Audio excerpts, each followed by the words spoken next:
Good afternoon, everybody, and a warm welcome. My name is Adrian Hill. I am the Director of Operations at Scape. We are a national public sector procurement vehicle specialising in the built environment. Today we're going to be focusing on stimulating affordable housing supply and supporting the COVID recovery.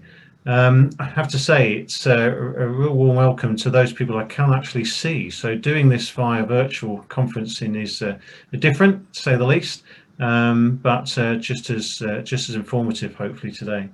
I've got an excellent panel of speakers that I'm joined with today. I'm joined today with Peter Roberts, who's chair of the Northern Ireland Housing Executive, and also Patrick Mellier, who is chief executive of Sunderland City Council. Just one apology today from Joanna Roney from Manchester City Council, who was also due to join us. It would appear that the whole of Manchester, I think, is struggling with their broadband, certainly the City Councillors anyway, today. So unfortunately, Joanna couldn't join us. She sends all of us and all delegates sincere apologies. But nonetheless, I'm sure we're going to be stimulating some good debate both with Patrick and Peter today.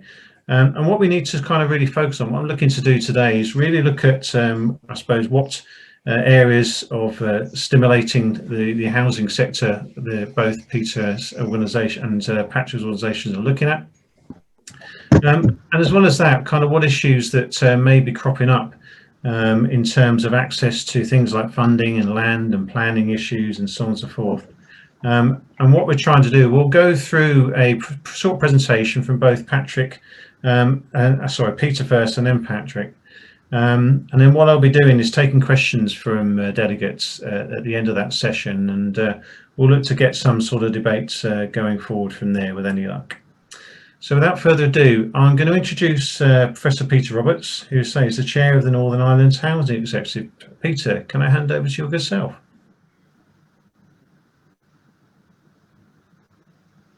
Okay, thank you very much indeed, Adrian. Can you hear me? I can, yep. Can we go to the first slide then, please? Can we go to the first slide?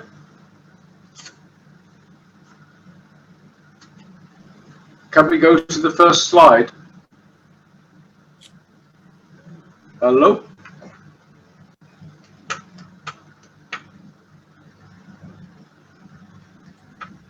Okay, apparently the delegates can see the first slide, Peter, so you carry on. Can we go to the second slide then, please? Okay.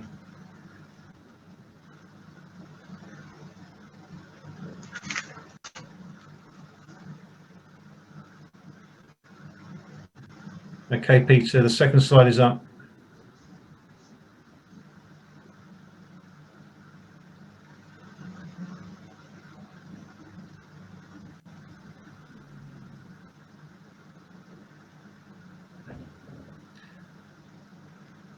I think we're having problems here, Adrian. I don't know whether anybody could see the slides. None of the slides come up on the screen. Yeah, I think the delegates see a different platform than what we can see, Peter. So let's assume they can see your slides. The second one is there, I believe. So yeah, whenever you're ready, I would just carry on as you. Okay, so the introduction.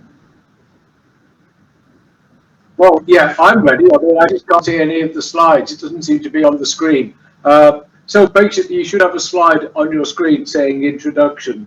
The first point I make is that in terms of access to suitable and decent housing, we're not talking about here something which is just an option. We're talking about something which is a fundamental human right. I'm sure you all spend your evenings reading the 1948 UN Declaration of Human Rights, and you'll see there front and centre the right to adequate housing. So affordable housing on its own, though, is insufficient in my view in order to meet the human rights obligation under the United Nations Treaty. And it is an obligation, it's not optional. You can't be part of a human rights declaration, and the UK as a whole is a signatory to the treaty. So therefore, if we're talking about adequate housing, we're really talking not just about affordable housing, we're talking about social housing. And this is certainly the case in Northern Ireland, which has the lowest average incomes in the UK, and the absence of sufficient social housing demonstrates the underlying difficulties that Northern Ireland's faced for many decades. So sufficient social housing, for my money, is an essential component of a sustainable community. A sustainable community where tenure blindness is evident, and that is an important contribution in terms of ensuring social cohesion. And both in Northern Ireland and elsewhere, social and affordable housing should be considered alongside other key elements in a people, property, places and planet strategy. So if we can have a look at the second slide, which is called Stimulating Supply. What I'm trying to do here is to relate it to the questions, Adrian and colleagues, that you set. The circumstances that we've been experiencing for the past 10 months, where COVID is causing severe problems in our communities in the UK and elsewhere, is really exposing some of the frailties in social and affordable housing provision. We're seeing overcrowding, we're seeing an absence of facilities, we're seeing insufficient supply to make sure that people do have adequate housing, and we're seeing homelessness manifest in terms of the attempts to get the homeless off the streets. But what do you do with those homeless people now? In Northern Ireland, COVID has also demonstrated some positives. It's demonstrated the strength of the mutual support systems in the communities and the strength of provider networks, because we don't only in the Northern Ireland Housing Executive provide 87,000 homes, we also are the Northern Ireland-wide supplier of supporting people services. What we've got now is an opportunity to expand supply and, if you like, to build back into a regular marketplace through improving the quality of housing and community facilities. And we need to do this at scale and at pace. If we go to the next slide, please, which is Stimulating Supply Continued. Housing provision, for my money, provides many benefits within the wider economy.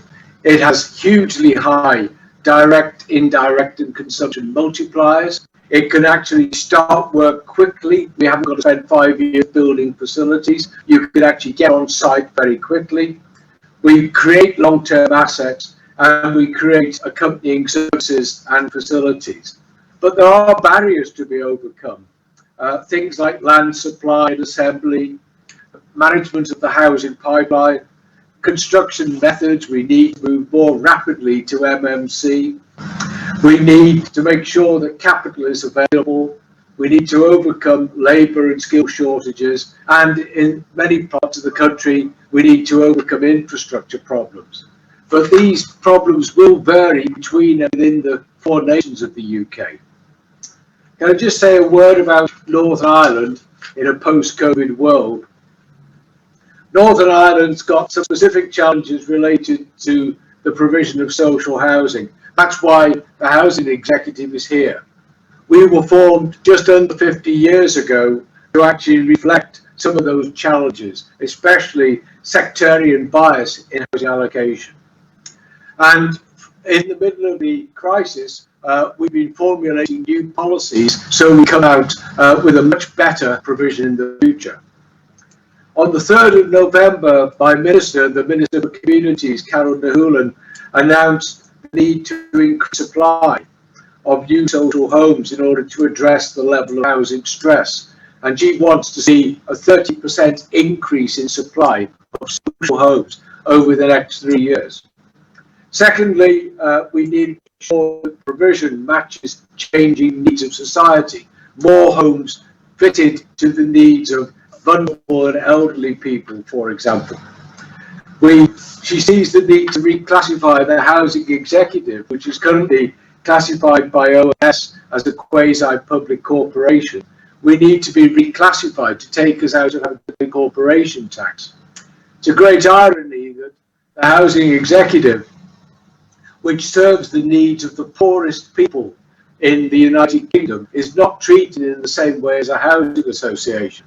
This year was online to pay £70 million in corporation tax, more than Amazon and Starbucks combined. And there's something really wrong with that.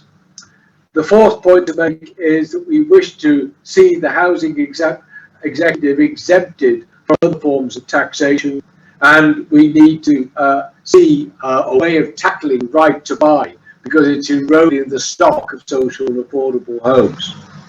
This statement's really important. It demonstrates that in Northern Ireland we're really serious about increasing supply of social and affordable housing. And it demonstrates quite clearly the need to do this and to do it quickly. And all of this needs to happen also within the context of climate change. We are taking that seriously, and Belfast is one of the resilient cities in a global network of cities that are now addressing head-on climate change.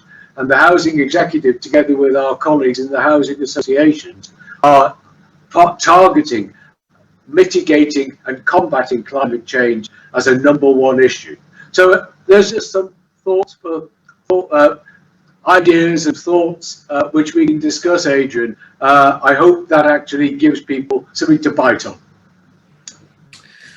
Victor, thank you very much for those thoughts. An awful lot to reflect on there, very much so. And I certainly take your point there around the fact that housing isn't just a desire, it is a necessity. As you say, a human right.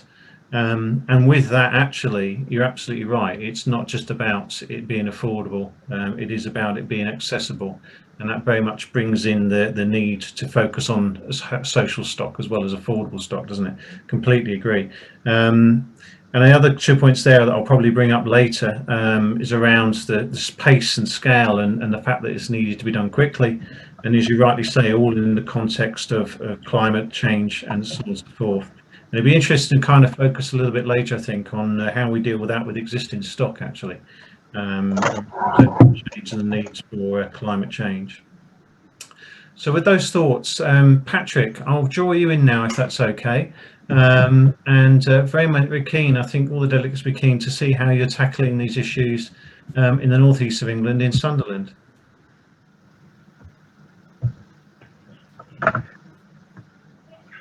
Welcome, Patrick. Hi. No, I'm fine, thanks. I think I'm there. Brilliant. Good afternoon, everyone. My name's Patrick Melia. I'm Chief Executive of Sunderland City Council, so it's a real pleasure to be here today. I'm going to talk through a number of slides. So really just taking the opportunity, I suppose, to think of the context of affordable and social housing in the Sunderland context, but also the northeast and the wider region. The presentation will just take you through some of the challenges we have in the northeast, our approach to that in terms of how we focused investment and how we're trying to develop an ecosystem that enables us to create the right kind of housing for our communities as we go forward. So if we go to the next slide, please.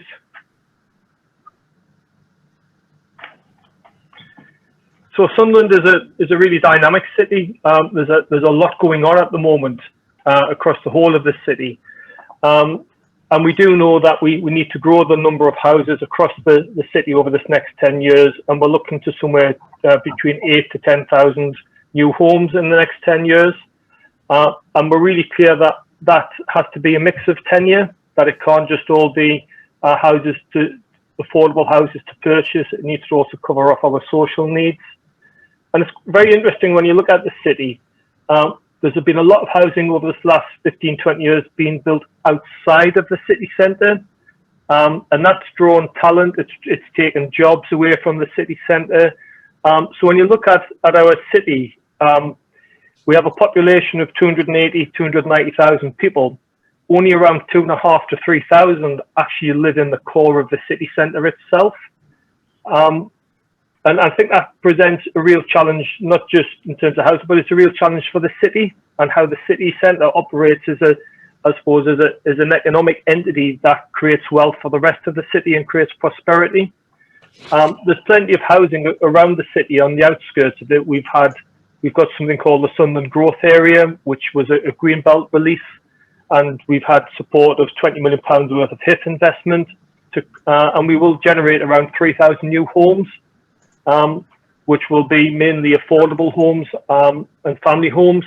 But the city centre, as I say, is really quite different.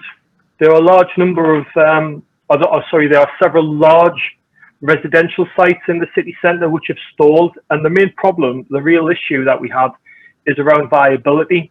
They are former brownfield industrial land sites, have a lot of contamination. So one of the real challenges you have, it isn't access to land, it's the contamination issues and therefore site viability.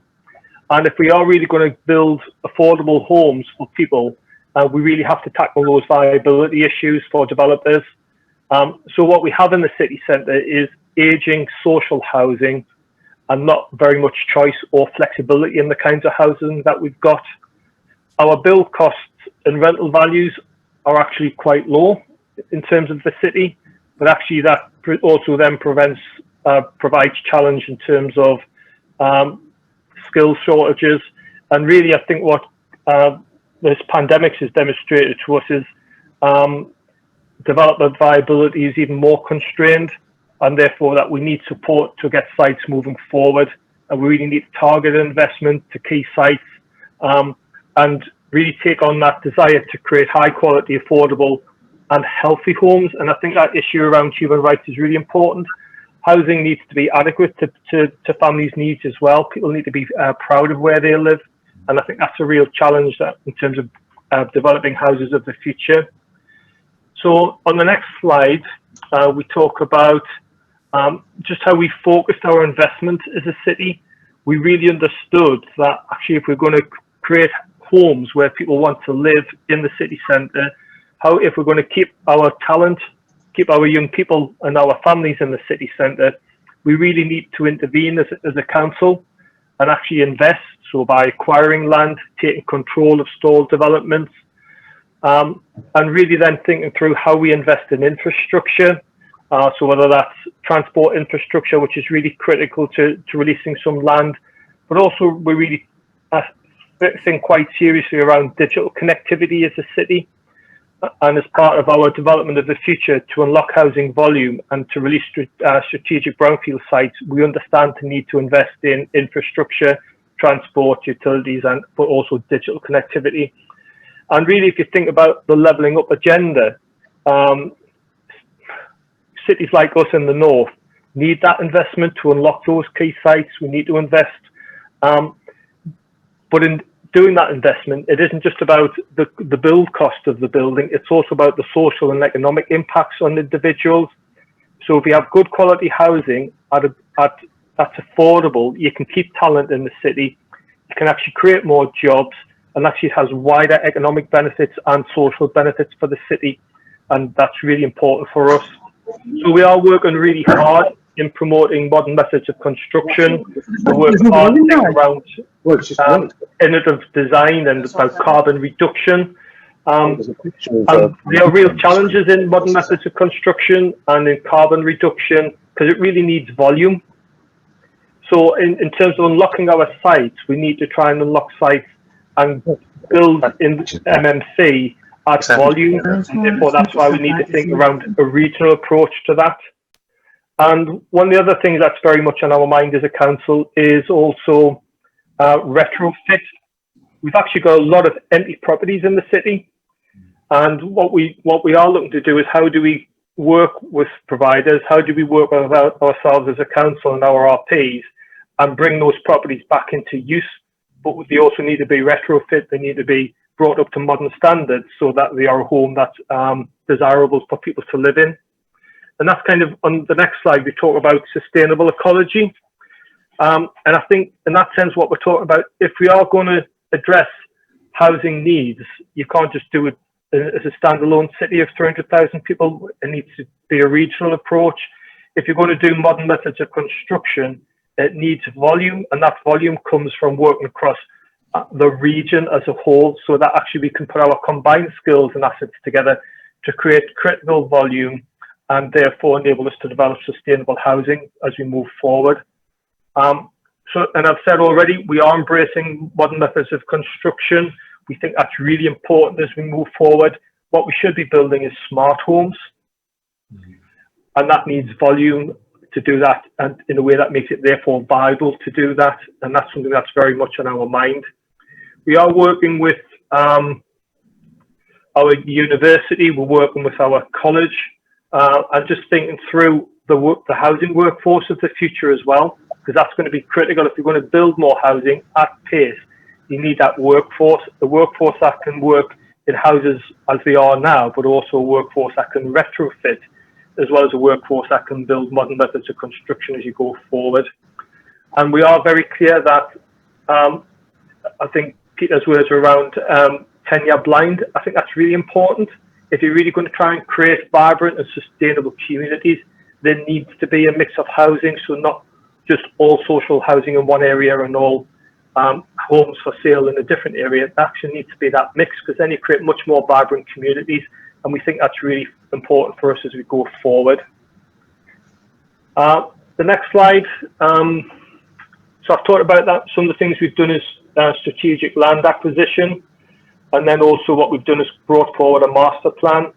And what we're aiming to do within the city centre is deliver a new carbon neutral urban quarter at Riverside, Sunderland. So delivering over 1,000 new homes. And as part of this work we're doing, we are pushing forward with the 2023 Sunderland Future Living Expo, which is going to be an event of national significance, really showcasing housing innovation and homes of the future. So that land acquisition, strategic master planning, being ambitious is part of what we've been doing. We've also invested heavily in transport, so a new bridge across the river to connect our communities and to connect from outside of the city into the city in a much easier, better way through a new transport corridor, which has also unlocked some sites to create 1,000 new homes on a former brownfield industrial site. And that's really important for us.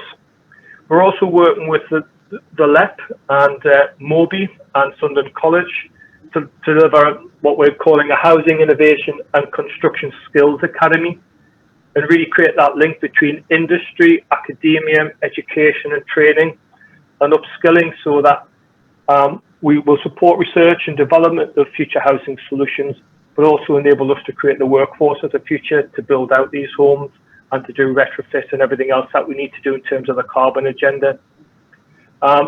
And we are working through a business case with Homes England at the moment to actually build a regional off-site manufacturing hub as part of the modern methods of construction. And in terms of those empty properties we've got in the city, we are working with our registered providers and starting to develop a retrofit program so we can bring that housing stock back into use. And as I said, we're also investing heavily in digital technology and 5G technology. So we've as part of the Building Back Britain Fund, we've got over £5 million worth of investment, which is going into digital connectivity and 5G investments as part of our Riverside Sunderland Master Plan. And that kind of smart city agenda is very strong to us. We were recently awarded Smart City of the Year in 2020. And that's all about our ambition of creating smart homes, smart communities, smart workplaces, etc. So it is, I think, really important for us to recognise that if we are going to if we are going to create housing, we have to invest, we have to make them more viable, and then you have to create the infrastructure, and then you have to create the workforce around that. And then just the next slide. COVID, I think, was a real issue for us, but we very early doors, March, April time, as a team, we were quite clear that actual COVID would be with us for a period of time, and as a city, we needed to be ambitious. So we carefully made sure that our regeneration team were focused on the future. We didn't get them sidetracked into dealing with COVID. So we've pushed on with our ambitious plans around Riverside, Sunderland, creating 1,000 new homes. We've pushed on with our plans in terms of transport and digital connectivity, because we very much understood that our communities would be challenged by COVID, and what we need to do is create that ecosystem that enables us to come through COVID, but also in coming through COVID, actually creating something for the future that's exciting, and showing investment in our communities. And very much that's what we've tried to do. And we've talked about digital connectivity, and the homes that we are building, the new homes on Riverside, Sunderland, will be the smartest homes in the UK. That's the challenge we've given ourselves, because that is about accessibility, it's about equality, how do you start to address the digital divide, and how we address some of our educational challenges.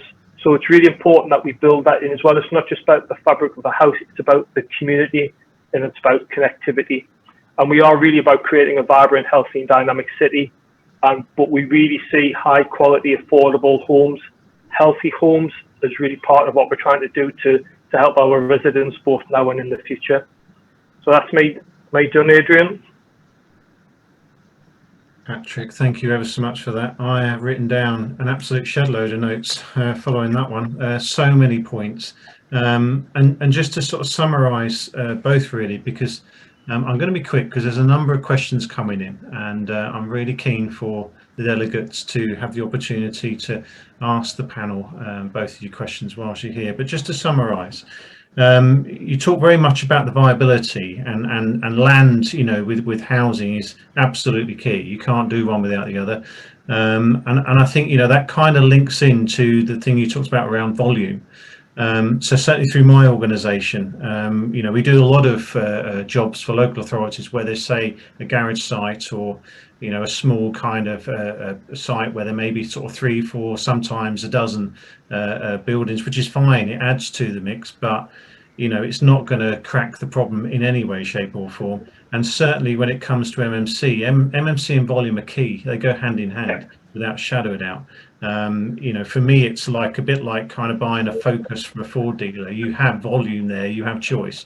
Whereas you and I go to a Morgan dealer, we have to wait for years. And I think, you know, that's the thing. If we can get the volume and get the interest and the demand and the what's the word, the long-term pipeline going, then MMC will become viable. Then it will become quicker and probably cheaper and better quality in terms of what it provides. At the moment, there's actually a chicken and egg scenario around MMC. And it's interesting, I went to see an MMC provider only a little while ago, and they said exactly the same thing, so that's interesting. You talked about your aging stock, and of course that kind of links into the need to think about retrofit. It links into very much the issues that are in the context of climate change, and how on earth we're going to deal with that. Of pretty much every house that we live in, including this one I'm sat in at the moment, has a gas boiler, and that's not sustainable. So, you know, at the very, very least, we need to do that and look at that, as well as obviously making them more airtight and more efficient. And you also talked about the cost. Although the cost in your area is low, relatively low, in obviously in other areas it isn't, and the cost of land and the value of land is so much different, isn't it? And yet the social needs are still there. They're still exactly the same. So for me to summarize all that, I think really and truly a lot of what you're talking about there is creating social value from what you're doing. Yes. And it's not about measuring it in pounds per investment. It's about the long-term social change that actually investing in housing can deliver. And that's the thing for me. Social value in terms of building can be measured normally by what it is actually you're doing. And as you're actually right, you know, if you get the mix right, there's a vibrant mix there, then there will be huge social value benefits coming out of it without a shadow of a doubt. And I think, you know, one of the main things that can benefit from, or where housing can benefit, you know, certainly the COVID-19 issues at the moment, is around that social change that will occur, as well as developing the skills. I absolutely love two things you mentioned, though. The skills academy you're doing with your local colleges and universities is fantastic. It's not just about R&D, but really and truly it's a breath of fresh air to hear of a local authority recognising the skill shortages in construction. I hear it every day. All my partners that I work with in the construction industry are telling me this. So it's a massive breath of fresh air. So fantastic, well done, Sunderland and yourself for doing that. And I'm very interested as well as you're actually creating the offsite hub, and actually going to be creating the machinery you need, in essence, the factory, the plants, you know, to get this going. And so bringing it right to the heart of your community is again links right round to social value, because it's about local employment, isn't it? Local skills, local employment, and regenerating your local pound, which is fantastic. So on that note, I am going to go and look at the questions now, if I may, because there are some good ones in there. And well, I'm just going to rattle up to the top here whilst we've got the last around about 10 minutes or so. So somebody's asked about right to buy. So I think Peter, you mentioned right to buy in your presentation, didn't you? So there's a couple of questions here. Somebody's asked, how can we tackle right to buy impact on social housing supply?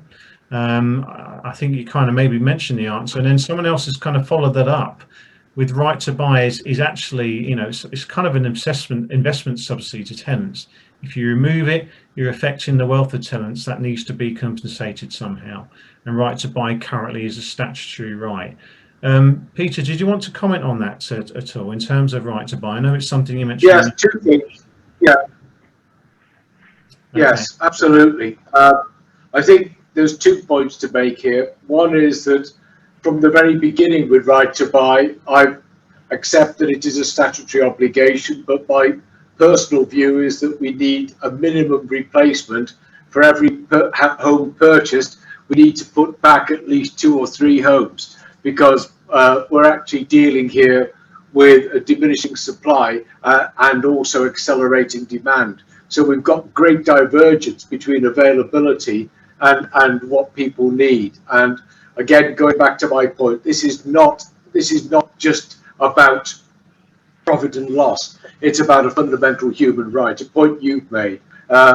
We, for example, in Northern Ireland, operate alongside our housing provision, a very large social enterprise program, where we're actually providing jobs and training and all sorts of other things, as well as homes. Second point about right to buy is that it may well be tenants' expectation now, but for most of the time that we've had social housing, right to buy has not existed as a right. What we have to do is to, in a sense, balance the priority of rights.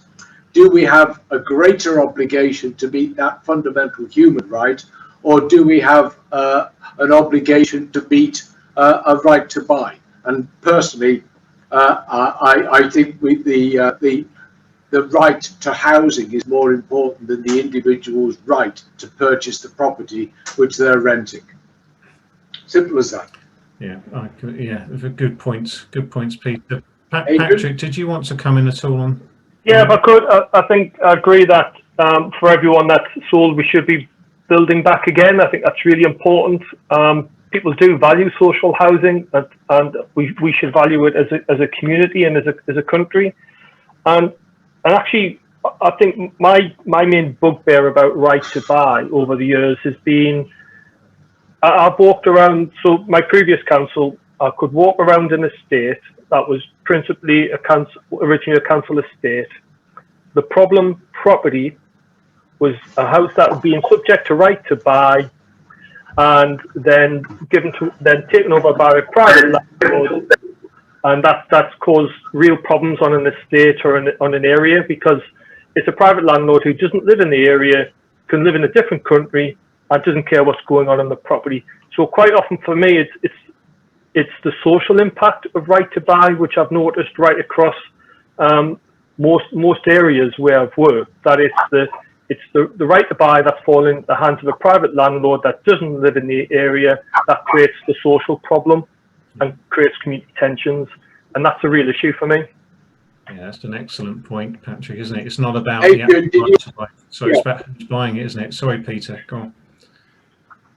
So, sorry, did you catch the last part of my comments? Because the screen went blank and the sound disappeared completely for me. No, we did. Yeah, very much we did. Oh, you've got it all. Good.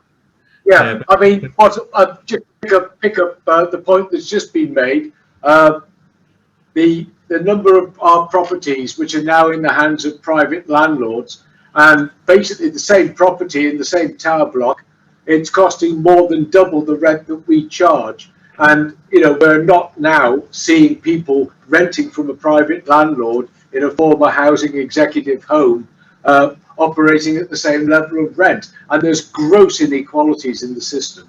Yeah, there is. I mean, the regulation in private rented sector is not great, is it? Let's be honest with you, and you know, does need to be looked at.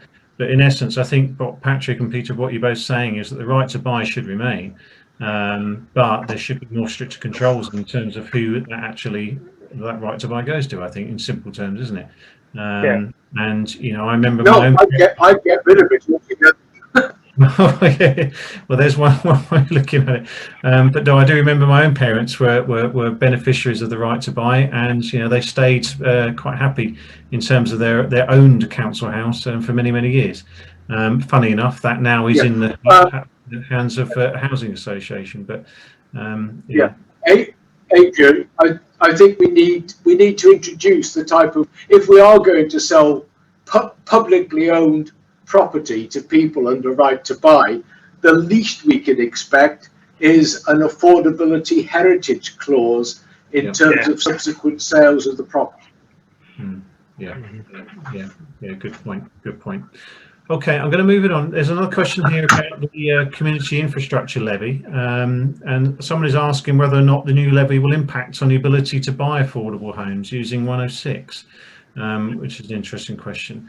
Patrick, did you want to maybe comment on that one, or just maybe focus on the levy internally in terms of what benefits that actually might bring to the council rather than... that's going to be a real... I think it could cause us problems. I mean, I've already talked about the viability issue in terms of our brownfield sites. If then the levy isn't quite right, then it will impact, certainly the big developers won't be interested. No. They'll go where... so I think for me, the levy impacts potentially on the viability of sites, and therefore getting sites away, and that's the real issue for me. And yeah, I mean, 106 can be really important to some of our communities and the benefits our communities derive from 106. So I think that kind of whole mix and that whole calculation really worries me going forward, and the impacts of that are really worrying, and I think that there's more work needs to be done on all of that. It needs to be more specific and local, doesn't it? I think. And the plans need to be very specific, and also very kind of dogmatic in terms of sticking to what they're trying to achieve, I think. Otherwise, that ability to negotiate locally can be really important to getting sites away. Exactly. In terms of what extras you're looking for. Peter, do you see the same? No, we don't operate the same system, but I do have quite a lot of experience of dealing with these issues. Most recently, I was helping some former colleagues of mine in the South Downs National Park to deal with some of the rural housing affordability issues. And the key there may not be SIL. The key there may be utilising things like opportunity sites, which come available for small developments. Okay. So just conscious of time, there's a couple more other questions come in. One specifically for you, Patrick, and one of the delegates has asked, how are Sunderland City Council aiming to build new accessible, affordable homes to category 2 and 3 standards? Yeah, that's something that we are concerned about in terms of just the sites that we have. So I think that is it's a real issue, I think, and we've had a number of conversations with developers around the new standards and how we could make sites work. So it is, I think for me, it's a conversation about that whole viability question, then leads to, and trying to meet those standards leads to the cost.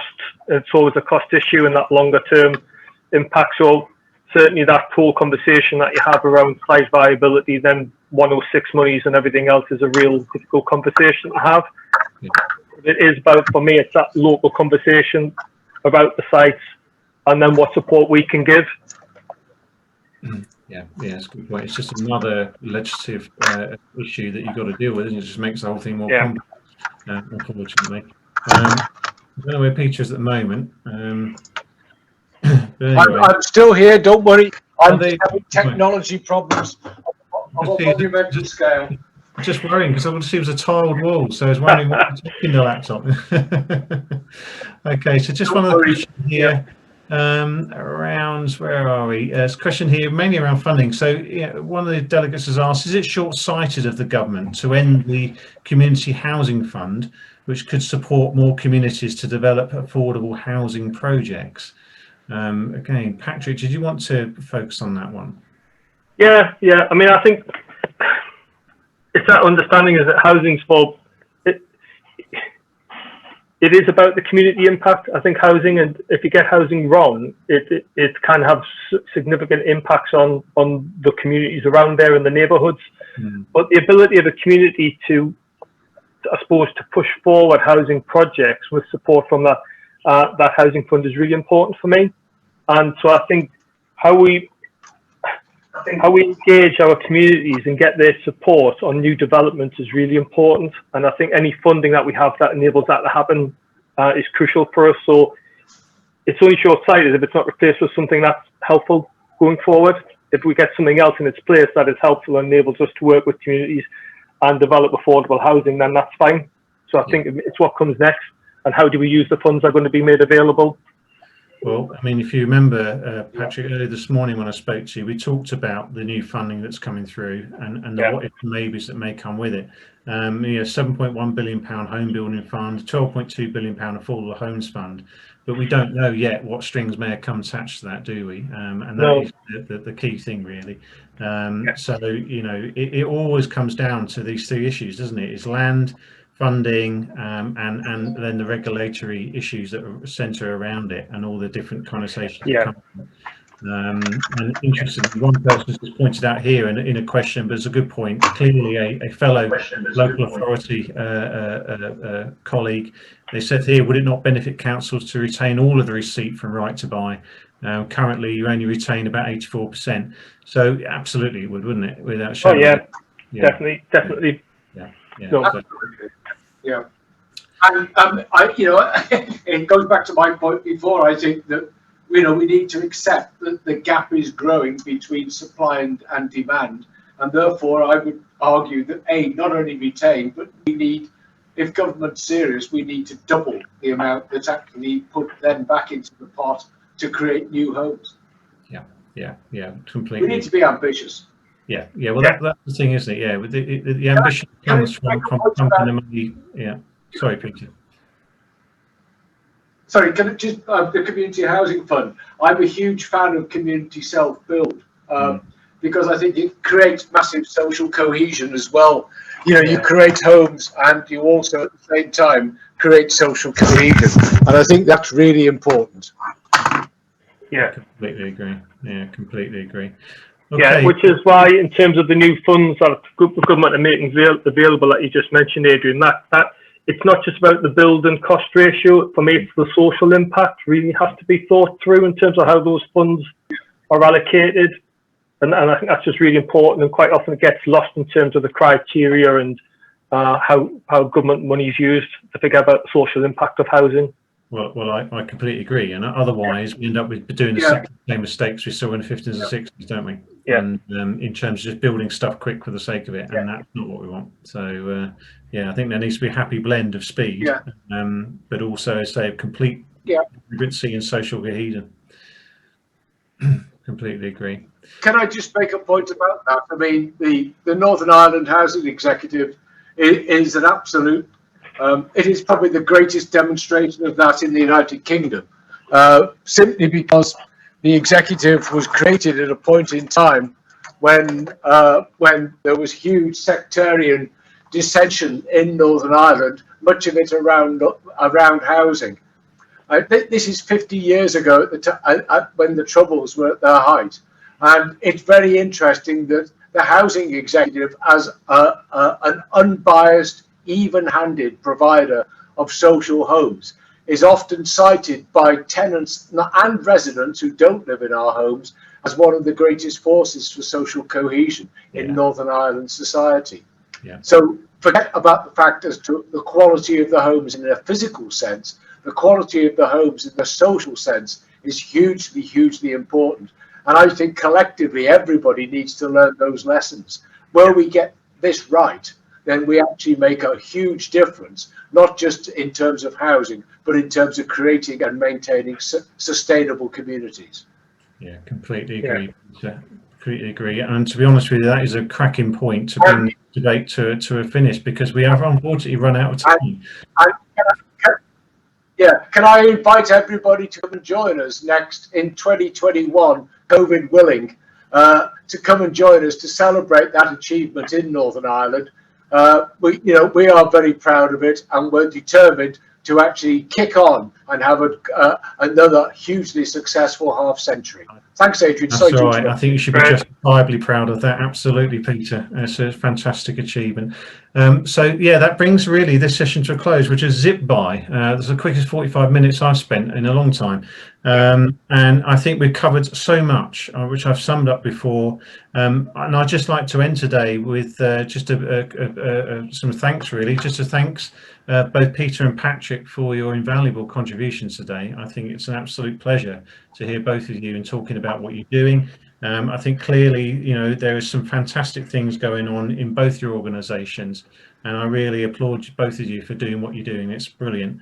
And then let's just hope, as I say, this new funding, comes without the strings that we don't want attached to it, and that we can really start to tackle these issues that are going forward. And of course, lastly, just a massive thanks to all the delegates that have been listening today. Some really good questions coming in today. I know we haven't answered all of them, but as I say, we do need to bring this to a close. So yeah, thanks ever so much for listening today. Hope you really enjoyed it, everybody out there. And again, once again, thanks to Peter and Patrick for your time. Thank you. Appreciated. Thank you, everybody. Thank you very much. Thank you. Thanks. Thanks, Peter.